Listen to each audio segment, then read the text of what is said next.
Guys, আমার ভিডিওর স্ক্রিনে তো যে গাড়িটা দেখতে পাচ্ছেন যে এই গাড়িটার সিজার ডেলিভারি করা হয়েছে। তো দেখুন এই গাড়িটার সিজার করা হয়েছে। তো দেখুন এই যে গাড়িটা খুব কষ্টের মধ্যে ছিল, রাতে থেকে ডেলিভারি প্রসব বেদনা হচ্ছিল। তো সকালে আমাকে ডাকা হয় মোটামুটি 9টার দিকে। তো আমি এর নর্মাল ডেলিভারি করার প্রচুর চেষ্টা করি, অনেকক্ষণ ধরে চেষ্টা করেছিলাম নর্মাল ডেলিভারি করার, কিন্তু আমি নর্মাল ডেলিভারি করতে পারিনি বন্ধুগণ।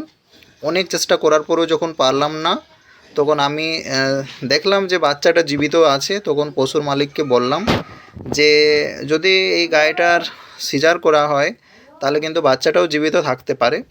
তো দেখুন বন্ধুগণ, আমি এই গাড়িটাকে আমি সিজার করে দিয়েছি। খুব সফলভাবে সার্জারি করা হয়েছে বন্ধুগণ। এবং দেখুন এই সিজার করার পরে এই মা গাইটা এবং বাচ্চা উভয়ে কিন্তু খুব ভালো এবং সুস্থ আছে। দেখুন বাচ্চাটা দুধ পান করছে। তো বন্ধুগণ, এর থেকে আনন্দের বিষয় কিছু হতে পারে না।